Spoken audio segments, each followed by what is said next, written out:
My dear student, today we are going to learn about 12th class model paper home science. जी हाँ my student, आज मैं 2021 का जो मॉडल पेपर है होम साइंस का, उनके ऑब्जेक्टिव को सॉल्व करने जा रहा हूँ। तो आप सभी वीडियो को जितना हो सके लाइक करें और सब्सक्राइब करें, ताकि मैं अच्छे से अच्छे और भी ऑब्जेक्टिव ला करके आप सबों को दे सकूँ। और आपको पता है कि ये जो वीडियो है, ये ऑब्जेक्टिव जो है, ये बहुत ही आपके लिए कारगर होंगे। परीक्षा में आने की 100% संभावना है। तो चलते हैं हम क्वेश्चन नंबर 1 पे। क्वेश्चन नंबर 1 है हमारा कि मानव शरीर में सबसे छोटी ग्रंथि कौन सी है। मानव शरीर में सबसे छोटी ग्रंथि कौन सी है। तो चलते हैं माय डियर स्टूडेंट, कहते हैं मानव शरीर के अंदर में सबसे छोटी ग्रंथि कौन सी है। तो देखो कि ग्रंथियां तो बहुत सारी होती है। जैसे एग्जांपल में हम लेते हैं पिट्यूटरी ग्रंथि, थायराइड ग्रंथि, पैराथायराइड ग्रंथि, एड्रिनल ग्रंथि। लेकिन यहाँ पर हमें उतनी सारी बातों को नहीं जानना है। मुझे यहाँ पर जानना है कि कहता है कि मानव शरीर में सबसे छोटी ग्रंथि कौन सी है। तो देखिए, एक है यकृत, दूसरी है थायराइड, और तीसरा है पीयूष, और चौथा है लार ग्रंथि। तो हम देखते हैं कि हमारे शरीर के अंदर में जो सबसे छोटी ग्रंथि होती है वो पीयूष ग्रंथि ही होती है, क्योंकि पीयूष का मतलब संस्कृत शब्द में होता है छोटी। तो इसीलिए इस ग्रंथि को जो छोटी है, छोटी होने की वजह से इसे पीयूष के नाम से जाना जाता है। और एक और बात है कि इस ग्रंथि का जो दूसरा नाम है, उन्हें हम पिट्यूटरी ग्रंथि भी कहते हैं। अब पिट्यूटरी जो ग्रंथि है, इस पिट्यूटरी ग्रंथि को हम मास्टर ग्रंथि भी कहते हैं। अब यहाँ पर समझने की बात है कि एक ही ग्रंथि का यहाँ 3 नाम देखने को मिलता है। मीन्स पिट्यूटरी ग्रंथि को ही हम मास्टर ग्रंथि कहते हैं, और मास्टर ग्रंथि को ही हम पीयूष ग्रंथि कहते हैं। तो समझने की बात यहाँ है कि इन एक ही ग्रंथि का नाम 3 क्यों पड़ा है। तो पिट्यूटरी ग्रंथि को मास्टर ग्रंथि इसलिए हम कहते हैं क्योंकि यह जो पिट्यूटरी ग्रंथि है, ये पिट्यूटरी ग्रंथि सभी ग्रंथियों पर, कितनी, सभी ग्रंथियों पर, मतलब कि सभी ग्लैंड्स के ऊपर में ये अपना कंट्रोल बना करके रखती है।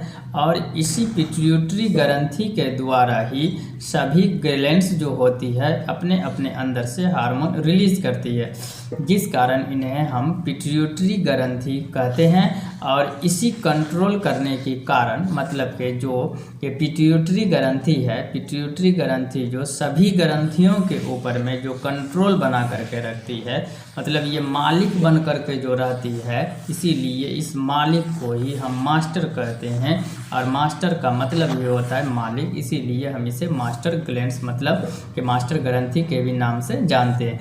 लेकिन इन सारी ग्रंथियों के अंदर में जो सबसे छोटी ग्रंथि होती है वो पिट्यूटरी ग्रंथि ही होती है, मतलब मास्टर ग्लैंड्स ही होती है, इसीलिए सबसे छोटी होती है। तो छोटी को हम संस्कृत के भाषा में हम यहाँ पीयूष के नाम से जानते हैं। चलते हम क्वेश्चन नंबर 2 पे। क्वेश्चन नंबर 2 कहते हैं कि अंतःस्रावी ग्रंथियों का केंद्र है। तो देखिए कि ये जो अंतःस्रावी ग्रंथि होती है, इनको हम एंडोक्राइन ग्लैंड्स कहते हैं। और इन्हीं ग्लैंड्स के अंदर से बहुत सारी जो है कि ग्लैंड्स निकलती है। और हमको पता है कि ये जो अंतःस्रावी ग्रंथि है, ये अंतःस्रावी ग्रंथि हमारे मस्तिष्क में होती है, मतलब कि एंडोक्राइन ग्लैंड्स जो होती है ये हमारे मस्तिष्क में पाई जाती है। चलते हैं क्वेश्चन नंबर 3 पे। क्वेश्चन नंबर 3 कहते हैं कि इनमें से कौन हार्मोन केवल पुरुष में स्रावित होता है और मतलब स्त्रियों में नहीं। तो चलते हैं इनको समझने की कोशिश करते हैं।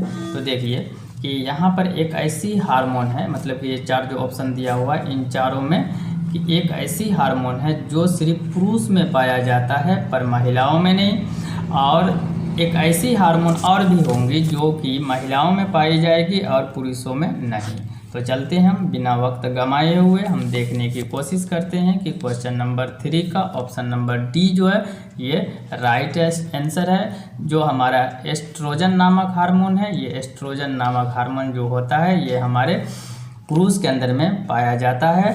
और महिलाओं के अंदर में ये हार्मोन नहीं पाया जाता है। महिलाओं के अंदर में प्रोजेस्टेरोन नामक हार्मोन पाया जाता है। तो चलते हम क्वेश्चन नंबर 4 पे। क्वेश्चन नंबर 4 को हम देखेंगे यहाँ से।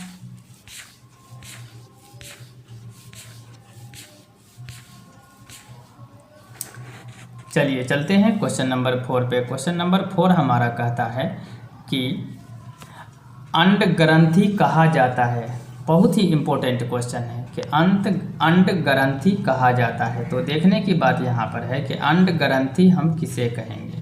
तो चलते हैं हम देखने की कोशिश करते हैं कि अंड ग्रंथि हम किसे कहते हैं। तो क्वेश्चन नंबर 4 का जो राइट आंसर है option number D is the right answer, अधिवृष। इसको हम अंग्रेजी में एपिडिडाइमिस कहते हैं। मतलब ये हुआ कि अंड ग्रंथि हम एपिडिडाइमिस को कहते हैं। ये option D is the right answer. चलते हैं क्वेश्चन नंबर नेक्स्ट पे। क्वेश्चन नंबर नेक्स्ट क्या बोलता है उसको देखिए। Question number 5। क्वेश्चन नंबर 5 कहते हैं ग्रामीण क्षेत्र में किस प्रकार का प्रदूषण सबसे आम होता है। तो देखिए माय डियर स्टूडेंट, ये प्रदूषण बहुत तरह की होती है, जिनमें कि कुछ खास प्रदूषण होती है, जल प्रदूषण, वायु प्रदूषण और ध्वनि प्रदूषण। तो हमें बताने के लिए ये कहा जाता है कि ग्रामीण क्षेत्र में, हाँ ग्रामीण क्षेत्र में किस एरिया में, तो गांव के एरिया में कहता है किस प्रकार का प्रदूषण पाया जाता है। तो चलते हैं हम देखते हैं क्वेश्चन नंबर 5 का option B is the right answer कि जल प्रदूषण। तो हम जानते हैं कि गांव के क्षेत्र के अंदर में जो जल प्रदूषण होती है ये ज़्यादा मात्रा में पाई जाती है। चलते हैं क्वेश्चन नंबर 6 पे। क्वेश्चन नंबर 6 कहता है कि निजी स्वच्छता के अभाव में निम्न में से कौन सी बीमारी होती है। निजी स्वच्छता, अब देखिए निजी स्वच्छता क्या होती है। तो चलते हैं क्वेश्चन नंबर 6 पे। क्वेश्चन नंबर 6 बोलता है कि निजी स्वच्छता के अभाव में निम्न में से कौन सी बीमारी होता है। तो हम देखते हैं क्वेश्चन नंबर 6 का right answer option A is the right answer, diarrhoea. Diarrhoea जो है एक निजी स्वच्छता के अभाव से ये बीमारी होती है। ये रोग हमारे शरीर के अंदर में होती है और कोई खास बात नहीं है। चलते हैं क्वेश्चन नंबर 7 पे। क्वेश्चन नंबर 7 कहता है कि शौचालय निर्माण करने का सबसे महत्वपूर्ण उद्देश्य क्या है। किसका निर्माण करने के लिए, शौचालय निर्माण करने के लिए। हाँ भाई, कि शौचालय निर्माण करने का जो सबसे महत्वपूर्ण उद्देश्य है, मतलब एम्स है, वो क्या है। क्या बोलता है, लोगों की सुविधा प्रदान करना, मतलब प्रतिष्ठा के मलमूत्र से मानक संपर्क को रोकना, या कहता है ऑप्शन डी इनमें से सभी। तो देखते हैं क्वेश्चन नंबर 7 का। क्वेश्चन नंबर 7 का राइट आंसर ऑप्शन इधर डी कि इनमें से सभी चीज़ें। कितनी चीज़ें, सभी चीज़ें। सभी चीज़ें जो है कि हमारे लिए ज़रूरी है। इन सब चीज़ों के लिए, इन सब उद्देश्यों के लिए ही हमारा शौचालय का निर्माण शुरू हुआ। चलते हैं क्वेश्चन नंबर 8 पे। क्वेश्चन नंबर 8 क्या बोलता है उसको देखिए। कहता है क्वेश्चन नंबर 8 में इनमें से कौन सी बीमारी वायु प्रदूषण से होता है। Very important. देखो यहाँ माय डियर स्टूडेंट, कहते हैं कि इनमें से कौन सी बीमारी वायु प्रदूषण से होती है। तो देखिए यहाँ पर कि क्वेश्चन नंबर 8 का right answer B is the right answer, अस्थमा। कि अस्थमा वाली जो बीमारी होती है ये हमारे वायु के प्रदूषण से होता है। जब हमारे शरीर के अंदर में गलत हवा जाती है, मतलब कि गंदी हवा चली जाती है, वो शुद्ध हवा नहीं हो पाती है, तो हमें अस्थमा की बीमारी हो जाती है। चलते हैं क्वेश्चन नंबर 9 पे। कहते हैं कि क्वेश्चन नंबर 9 स्वच्छ जल होता है। हाँ, देखेंगे यहाँ कि स्वच्छ जल होता है। स्वच्छ जल होता क्या है पहले इसको देखिए। तो देखते हैं कि स्वच्छ जल क्या है। ऑप्शन ए रंगहीन होता है, नंबर बी स्वादहीन होता है, नंबर सी गंधहीन होता है, और कहता है कि ऑप्शन डी उपयुक्त सभी होता है। तो चलते हैं देखते हैं question number 9 is right answer is the D is the right answer, option D is the right answer question number 9। देखते हैं 9वां क्वेश्चन। 10वां क्वेश्चन क्या बोलता है उसको देखिए। अब कहता है ओजोन परत किस प्रकार के प्रदूषण की वजह से, कौन सा परत, तो ओजोन परत किस प्रकार के प्रदूषण की वजह से प्रभावित होता है। तो देखो माय डियर स्टूडेंट कि ये जो ओजोन परत होती है, ओजोन परत का अनुसूत्र O3 होता है। ये हमारे आकाश के पास होते हैं। ये जो परत होती है, ये परत जो होती है ये सूर्य से आने वाली, किसको आने वाली, सूर्य से आने वाली जो प्रकाश होती है वो बहुत ही खतरनाक होती है, विषैली होती है। तो ये जो ओजोन परत होती है ये उन पदार्थों को, उन प्रकाशों को रोक लेते हैं और हमें ऐसी प्रकाश पृथ्वी पर आने देती है, पहुंचने देती है, जिससे कि हमें ज़्यादातर नुकसान नहीं हो पाती है। तो इसी को हम ओजोन परत कहते हैं। तो कहता है कि ये जो ओजोन परत है किस प्रकार के प्रदूषण की वजह से ये ख़राब होता है। तो चलते हैं क्वेश्चन नंबर 10 का option B is the right answer, वायु प्रदूषण। हाँ सर, कि देखेंगे कि ओजोन परत जो होती है ये वायु प्रदूषण होने के कारण, मतलब कि जब हवा ख़राब हो जाती है तब जा कर के हमारा ओजोन परत क्या होता है कि नष्ट होने लगता है। चलते हैं क्वेश्चन नंबर 11 पे। क्वेश्चन नंबर 11 बोलती है कि हैजा की बीमारी, किसकी बीमारी, तो हैजा की बीमारी किसके संदूषण से होता है। जी हाँ, वेरी इंपॉर्टेंट। कहते हैं ऑप्शन ए जल से, ऑप्शन बी भोजन से और सी उपयुक्त दोनों से और डी इनमें से सभी। तो देखते हैं option C is the right answer question number 11 का, कि C is the right answer मतलब उपयुक्त दोनों। तो जल एवं भोजन इन दोनों के खराब होने से हमें कौन सी बीमारी होती है, तो हैजा की बीमारी होती है। क्वेश्चन को फिर से एक बार देखें, क्वेश्चन 11 को, कि हैजा की बीमारी किसके खराब होने से होती है। तो जब भोजन खराब हो जाएगा और जल खराब हो जाएंगे, मतलब कि दूषित जब हो जाएंगे, तो जल और भोजन ये दोनों चीज़ जब हम लेते हैं जो कि खराब हो जाते हैं तो हमें हैजा की बीमारी होती है, मीन्स कोलेरा की बीमारी होती है। हैजा को हम अंग्रेजी में कोलेरा के नाम से जानते हैं। चलते हैं क्वेश्चन नंबर 12 पे। क्वेश्चन नंबर 12 क्या बोलता है उसको आप देखिए। क्वेश्चन नंबर 12 कहते हैं कानों को सुनने की शक्ति किस प्रदूषण के कारण कम हो जाती है। Very important. कानों की शक्ति मतलब कि इंसान की जो कान होती है उसके अंदर सुनने की जो क्षमता होती है किस प्रदूषण के कारण। तो अभी अभी हमने देखा,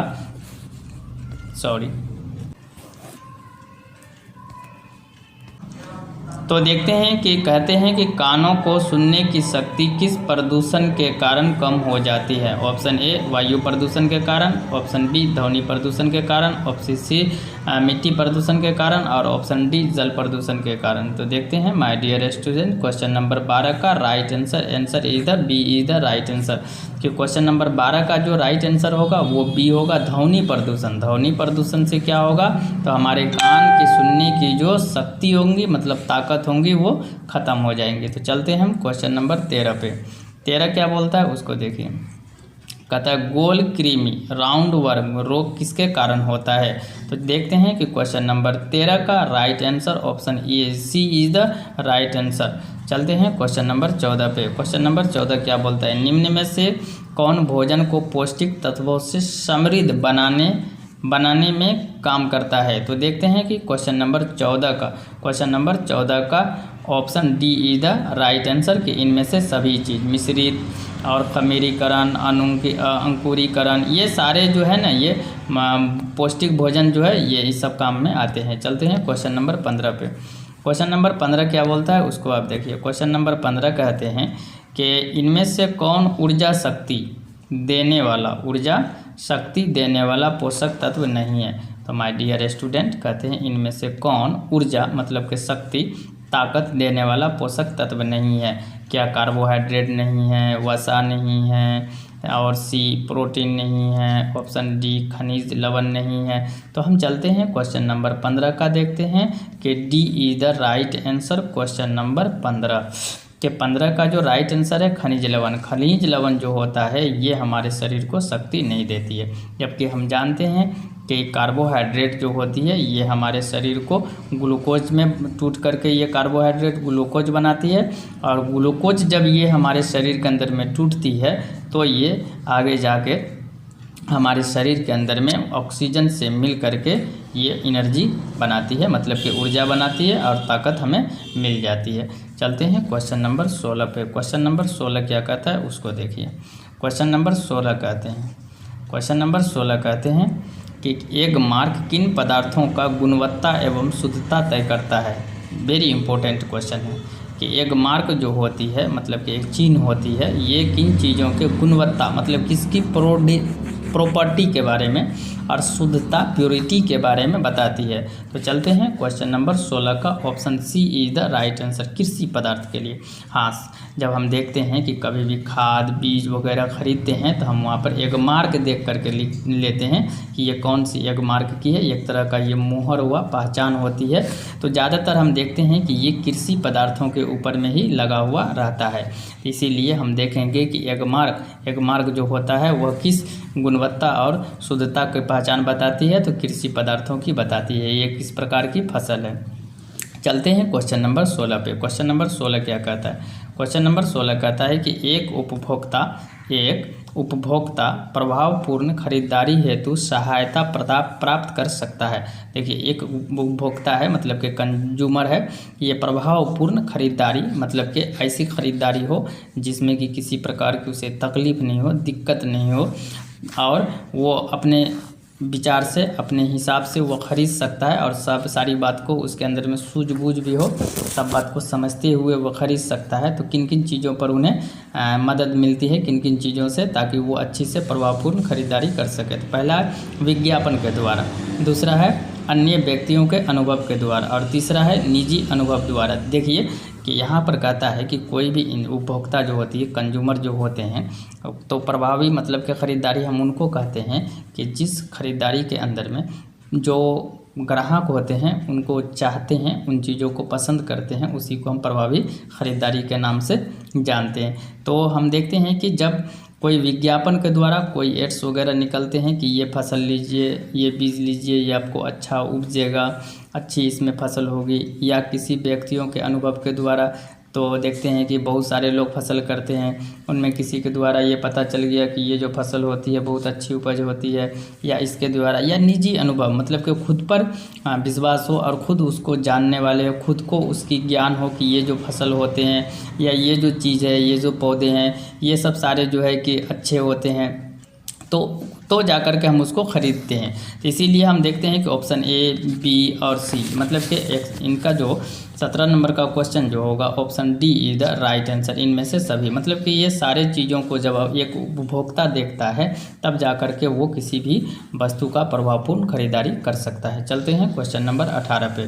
क्वेश्चन नंबर 18 क्या बोलता है उसको देखिए, गर्भावस्था का लक्षण क्या है। तो देखिए वेरी इंपॉर्टेंट है कि जब प्रेगनेंसी का सिम्टम के बारे में पूछा है कि गर्भावस्था का लक्षण क्या होती है, तो सबसे पहले समझिए गर्भावस्था होता क्या है कि मतलब माँ के शरीर के अंदर में, जब माँ के गर्भ के अंदर में पल रहे जो बच्चे होते हैं उस समय जो उसकी अवस्था होती है उसी को हम गर्भावस्था के नाम से जानते हैं। तो चलते हैं, हम देखते हैं कि ये गर्भावस्था होती क्या है। तो ऑप्शन ए कहता है क्या प्रातः काल में जी में चलता है, बी कहता है बार बार मूत्र का त्याग होता है, और सी कहता है माहवारी का बंद होना, या डी कहता है इनमें से सभी। तो देखिए यहाँ पर वेरी इंपॉर्टेंट क्वेश्चन है और इसका आंसर बहुत ही आसान है कि ये सारे काम जो होती है मतलब कि ये सारे जो लक्षण होते हैं ए के, बी के, सी के, ये सारी लक्षण गर्भावस्था में होती है। तो मतलब हुआ कि इनमें से सभी होती है। तो option D is the right answer question number 18। चलते हैं आगे की ओर, देखते हैं कि 19 नंबर में कहता है। 19 नंबर में कहता है जन्म के समय स्वस्थ नवजात शिशु का वजन होता है। वेरी इंपॉर्टेंट क्वेश्चन नंबर 19 का इसको सीधा समझ लीजिए कि 4 से 4.5 मतलब कि 4 से 4.5 किलोग्राम का जो है कि बच्चे का वज़न होता है। कब? जब नवजात शिशु होता है तब, मतलब कि जन्म के समय। चलते हैं क्वेश्चन नंबर 20 पे।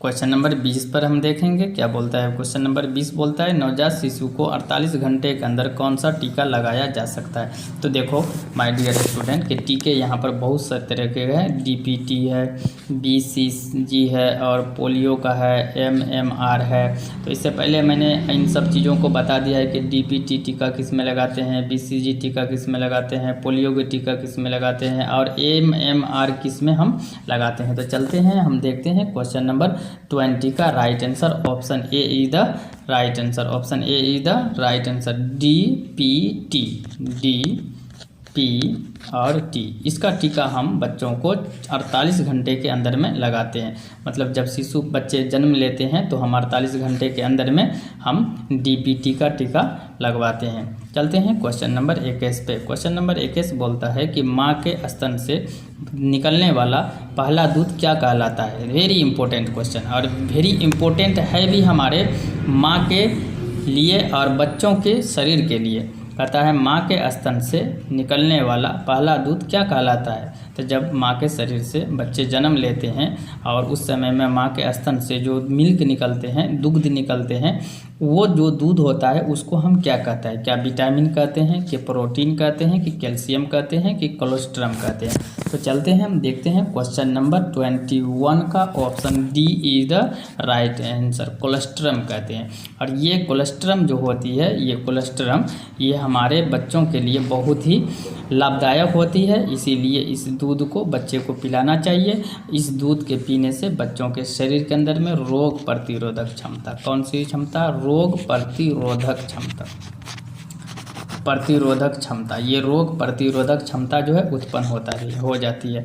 और ये रोग प्रतिरोधक क्षमता होती क्या है, तो देखिए कि बच्चे के शरीर के अंदर में जब ये रोग प्रतिरोधक क्षमता उत्पन्न होंगी तो बच्चे के शरीर बाहर से आने वाले अन्य प्रकार के जो रोग होते हैं उन्हें रोकते हैं और उनसे लड़ने की क्षमता उनके अंदर में होती है। तो फिलहाल आप ऐसा समझेंगे कि रोग प्रतिरोधक जो क्षमता होती है हम उनको कहते हैं जो बाहरी बीमारी से लड़ने की ताकत रखता हो, उसे ही हम रोग प्रतिरोधक क्षमता कहते हैं। और ये जो होता है ये हमारे कोलेस्ट्रम, मतलब कि माँ के शरीर से जो पहला दूध निकलता है, मतलब कोलेस्ट्रम जो होता है, इनके पीने से बच्चों के शरीर में ये क्षमता और अधिक मात्रा में उत्पन्न हो जाती है और बच्चे हमारे बीमार नहीं पड़ पाते हैं, स्वस्थ रहते हैं।